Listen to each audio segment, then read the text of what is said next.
మంగళగిరి సభలో deputy CM Pawan Kalyan పై శ్రీనివాస్ యాదవ్ చేసిన అనుచిత వ్యాఖ్యలను జనసేన తెలంగాణ ఇన్ఛార్జ్ శంకర్ గౌడ్ తీవ్రంగా ఖండించారు. పవన్ కళ్యాణ్ వల్లనే రామచంద్ర యాదవ్ వంటి వారికి రాజకీయ గుర్తింపు వచ్చిందని, బీసీలకు అత్యధిక ప్రాధాన్యతనిచ్చే నేతపై విమర్శలు చేయడం తగదని హితవు పలికారు. కేవలం పబ్లిసిటీ కోసమే పిచ్చి కోతలు కూస్తే సహించేది లేదని, పద్ధతి మార్చుకోకపోతే ఊరుకోమని శంకర్ గౌడ్ హెచ్చరించారు. మీడియా మిత్రులు నమస్కారం. నిన్న ఏదైతే బీసీ నాయకులు ఏదైతే మంగళగిరిలో పెట్టడం జరిగింది, అక్కడ జనసేన అధినేత శ్రీ పవన్ కళ్యాణ్ గారు, ఉప ముఖ్యమంత్రి వర్యులు ఆంధ్రప్రదేశ్, అటువంటి వ్యక్తిని పట్టుకొని ఒక వ్యక్తి అంబర్పేట సంబంధించిన వ్యక్తి గతంలో కాంగ్రెస్ అంటాడు, ఒకసారి రామచంద్ర యాదవ్ గారి పార్టీ అంటాడు. అటువంటి వ్యక్తి నిన్న జనసేన అధినేత శ్రీ పవన్ కళ్యాణ్ గారిని ఓ రకంగా మాట్లాడడం జరిగింది. ఇది అందరు బీసీలకు సంబంధించిన విషయం కాదు. ఎందుకంటే ఒక వ్యక్తిని విమర్శించాలంటే ఆలోచించాలి.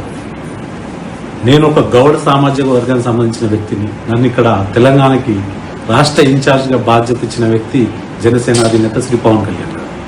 అటువంటి ఒక వర్గానికి సంబంధించిన వ్యక్తుల్ని ఎంపవర్ చేస్తున్న వ్యక్తి జనసేన అధినేత శ్రీ పవన్ కళ్యాణ్. కానీ ఆయన మాట్లాడే విధానం చూస్తుంటే చాలా బాధాకరం. నిన్న మాట్లాడారు శ్రీనివాస్ యాదవ్ గారు, ఖబర్దార్, నువ్వు పిచ్చి పిచ్చిగా మాట్లాడితే నీ గురించే మాట్లాడుతున్నావు, నీ ఒక్కని గురించి. నువ్వు పేటీఎం బ్యాచ్లకు కనిపిస్తున్నావు.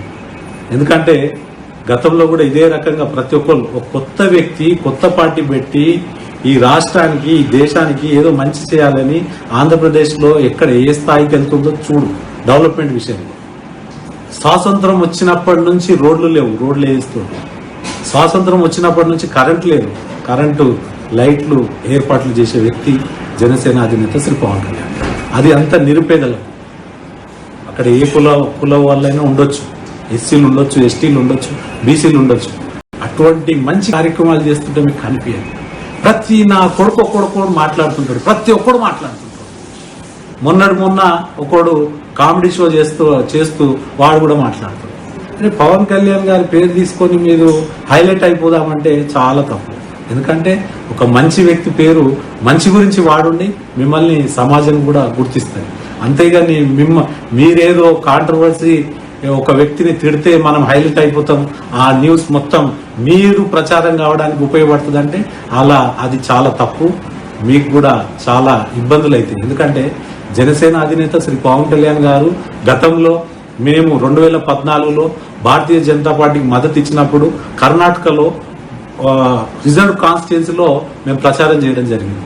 జనసేన అధినేత శ్రీ పవన్ కళ్యాణ్ గారు నాతో ఆ రోజు చెప్పిన విషయం ఏంటంటే, మనం ఎస్సీ ఎస్టీలు ఏవైతే రిజర్వ్ కాన్స్టిట్యున్సీస్ ఉన్నాయో అక్కడెళ్ళి మనం ప్రచారం చేద్దాం శంకర్ అని చెప్పడం జరిగింది. అటువంటి ఆలోచన వ్యక్తి. అదేవిధంగా ఈ రోజు ఏదైతే రామచంద్ర యాదవ్ గారు అంటున్నారు కదా, ఆయనకు ఎమ్మెల్యే సీట్ ఇచ్చిన ఘనత కూడా జనసేన పార్టీదే. అది నువ్వు గుర్తుపెట్టుకోవాలని నేను శ్రీనివాస్ గారికి చెప్తున్నా. ఎందుకంటే నువ్వు మాట్లాడేటప్పుడు ఎవరి గురించి మాట్లాడుతున్నావు, ఏ వ్యక్తి గురించి మాట్లాడుతున్నావు అనేది ఒకసారి ఆలోచించాలి. జనసేన పార్టీ అధ్యక్షుడు పవన్ కళ్యాణ్ గారు అంటే ఆషామాషి వ్యక్తి కాదు. కొన్ని లక్షల మంది, కోట్ల మంది ఆయన అంటే అభిమానించే వ్యక్తులు, ఆయన అంటే ఇష్టపడే వ్యక్తులు. అటువంటి వ్యక్తి గురించి నువ్వు మాట్లాడడం అనేది మేము తీవ్రంగా ఖండిస్తున్నాం. ఖబర్దార్ బిడ్డ, నీకు రాబోయే రోజుల్లో బలంగా గుణపాఠం చెప్తాం. ఎందుకంటే నువ్వు మాట్లాడే వ్యక్తి, ఎందుకంటే మేము కొత్తగా రాజకీయాలలో వచ్చినాం, కొత్త తరం రాజకీయాలు చేస్తాం.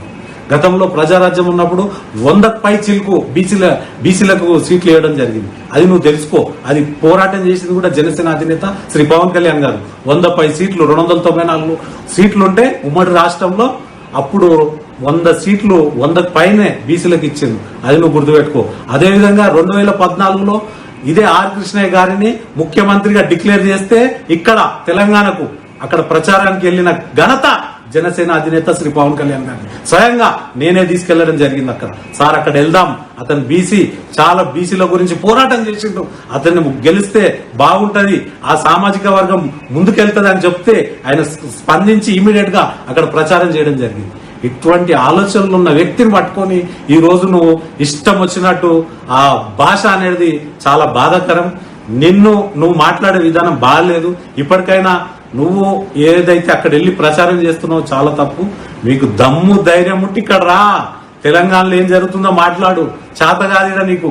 పోయి ఆంధ్రప్రదేశ్లో ఏదో మాట్లాడుతున్నావు. ఈడ రాజ్యాధికారం అప్పుడు సామాజిక తెలంగాణ గురించి పోరాటం చేసిన ఏకైక ఘనత జనసేన అధినేత శ్రీ పవన్ కళ్యాణ్ గారు. యువరాజ్యం పేరు చెప్పి మొత్తం రాష్ట్రం అంతా మేము ఏకం చేయడం జరిగింది. అవన్నీ గుర్తుపెట్టుకోవాలని నేను చెప్తున్నా. బీసీలంతా ఏకం కావాలని ఆయన ఏదైతే నినాదం ఇస్తుండో కరెక్టే. వాళ్ళు ఎస్సీలు అవసరం లేదా, ఎస్టీలు అవసరం లేదా, వాళ్ళందరి ఓట్లు అవసరం లేదా? అందరు కావాలి కదా మనకి, అందరు కావాలి, అన్ని ఓట్లు కావాలి, అందరు రావాలి. రాజ్యాధికారం దశలో మనం వెళ్ళాలన్నప్పుడు నువ్వు ఒకే వర్గం గురించి మాట్లాడే ఇదే అన్ని పార్టీలలో అన్ని వర్గాలు ఉంటాయి. ఈ రోజు మా నాయకుడిని నువ్వు ఈ రకంగా స్పందించినందుకు నేను ఈ రకంగా స్పందిస్తున్నా. నిన్న నువ్వు మాట్లాడినావు, ఏ రకంగా మాట్లాడుతావు? జనసేన అధినేత శ్రీ పవన్ కళ్యాణ్ గురించి నీకేం తెలుసు రాబాయి? ఏదో పిచ్చి పిచ్చిగా మాట్లాడితే రేనటోడు ఉండ అనుకున్నావా? ఖబర్దార్ శ్రీనివాస్ చెప్తున్నా నేను, నువ్వు మాట్లాడే పద్ధతి మార్చుకో, లేకపోతే నేను తీసుకుపోయి ఎరగడ్డ మెంటల్ హాస్పిటల్ లేపిస్తా.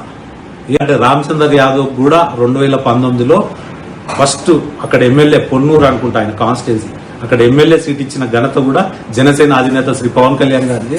ఇది సమాజానికి తెలవాలని నేను ఈ వీడియో రూపంలో మీ అందరికి తెలియజేస్తూ